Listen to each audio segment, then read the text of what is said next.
hablábamos hace un ratito aquí con José Luis de algunas consecuencias económicas que puede tener esta visita de Emmanuel Macron, diferenciándose de Estados Unidos, hablando de vasallaje, que decías, bueno, yo no lo llamaría vasallaje, es verdad que ahora igual la situación es distinta, pero históricamente no. Bueno, el caso es que Macron sí que ha sido pasional, desde luego, al menos en las entrevistas en el avión. Luis Rodrigo, Fernando Luis Rodrigo, ¿qué os ha parecido esta visita? Cuanto menos sorprendente, porque se esperaba que se erigiese como paladín de Ucrania y como defensor de una nueva Pax, y lejos de eso, de repente está posicionado al lado de China económicamente y no se sabe nada de Ucrania. Bueno, como queráis, es decir, pero vamos, es decir, lo de las macronadas es que a mí me resulta muy divertido si no fuera porque estamos en un ámbito más bien trágico. Imagínate un presidente de un país llamado Francia que tiene a país completamente levantado, quemando París, lugar de París, como la famosa película, es literal, y que tiene una serie de problemas, entre ellos los de las centrales nucleares, que las tiene oxidadas por el escaso mantenimiento, etcétera. En fin, un desastre de país. Y claro, lo que tienen las macronadas y los franceses de hace mucho tiempo es el complejo de superioridad. Esto es un problema psicológico de los presidentes franceses que lleva tiempo. Pero bueno, en fin. Entonces, como ya no son nadie, porque Francia no es nadie, es irrelevante, no nos engañemos, como toda Europa, es irrelevante, no nos engañemos, el tiempo de Europa es tiempo pasado, es decir, Europa es cosa de la historia, es decir, no del futuro. Europa no tiene futuro, por lo menos no un futuro brillante, tiene un futuro muy oscuro, muy desastroso, como lo estamos viendo, no hay más que... Bueno, pues va y, como se dan cuenta, después de que la von der Leyen se marca dos discursos, uno aquí y otro en China, poniendo verdes a los chinos, por decirlo así, simplemente tocando el tema de los uigures y tal, los chinos, que desde siempre han estado apostando por la autonomía estratégica de Europa, porque les conviene una Europa, digamos, desconectada lo más posible de Estados Unidos y del mundo anglo, de la anglosfera, va y dice, bueno, pues voy a decir una de estas cosas que luego al final me retracto y no hay problemas. Entonces, pues se marca esto para quedar bien con los chinos. ¿Por qué? Porque no olvidemos una cosa, el principal socio comercial de Europa es China. Como hagamos la misma estupidez que la haremos a petición, obligación de los norteamericanos en el momento que los americanos lo digan, de poner las autosanciones que le hemos puesto a Rusia, esto de las autosanciones es una cosa tremenda, es decir, se las pongamos a China, se acabó. Es decir, la economía europea se hunde, pero bueno, la economía mundial, pero vamos, la europea en concreto.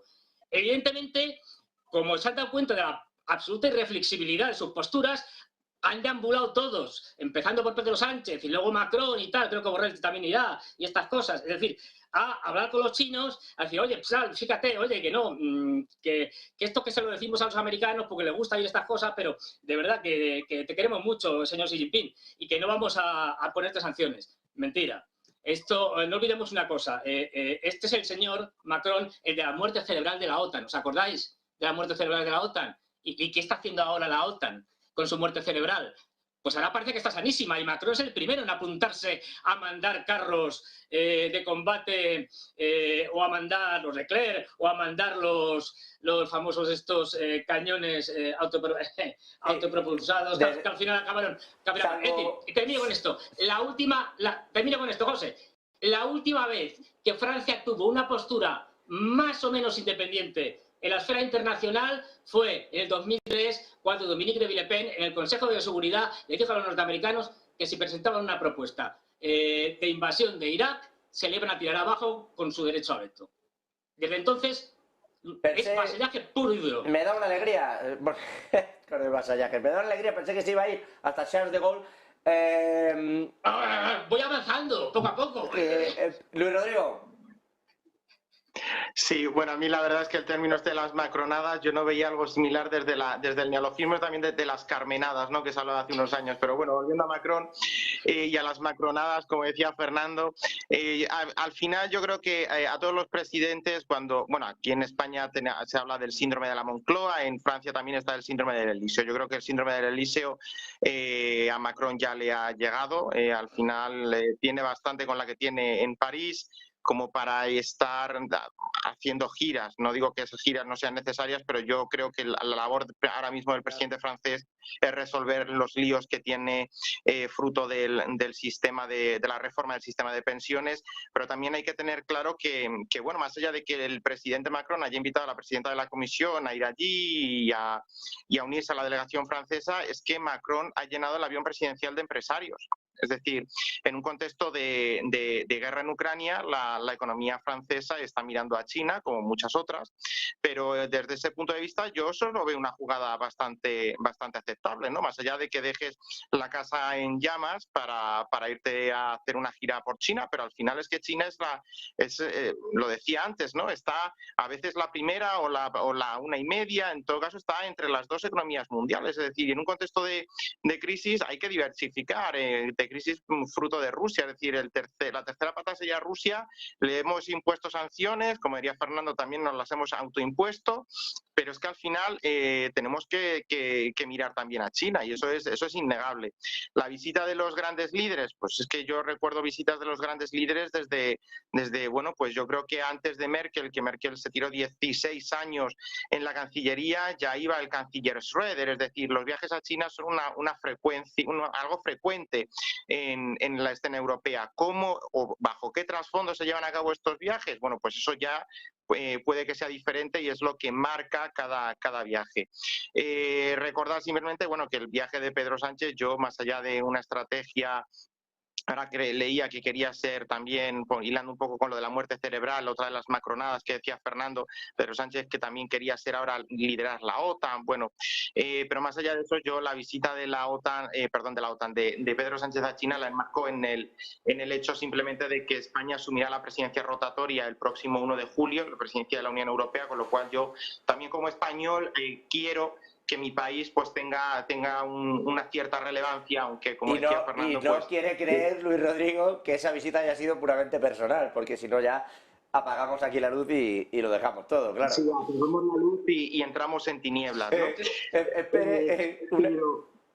Dígame, sí, Rodrigo.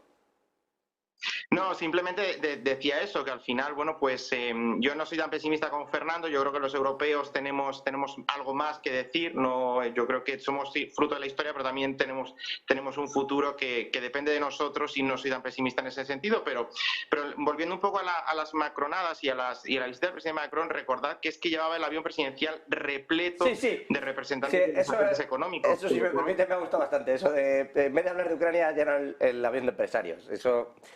una última cuestión al respecto de Macron y os cambio el tercio. Lo que sí os pido es brevedad en la última porque os la tengo que hacer, os la quiero hacer, pero tenemos que ser breves. José Luis. Nada, yo 30 segundos para repetir un poco lo que comentaba antes, que me parece que las declaraciones de Macron han sido arrogantes y muy ingratas. Yo creo que para decir que China es muy importante para Europa no hace falta ofender a los Estados Unidos de América. Nosotros pertenecemos al bloque atlántico, pertenecemos a las democracias liberales occidentales y desde luego se puede ser respetuoso con Estados Unidos y a la vez se puede seguir trabajando con China. La ruta de la seda es clave tanto para nuestro país como para Europa. Creo que es inteligente no jugar una sola carta en esta gran baraja, pero evidentemente las principales cartas que tenemos son las de Estados Unidos, de Occidente, por lo que he dicho antes, porque Estados Unidos en la Primera Guerra Mundial, en la Segunda Guerra Mundial y con el Plan Marshall hizo que gracias a los Estados Unidos en España y en Europa, la mayoría de los países que estamos en Europa somos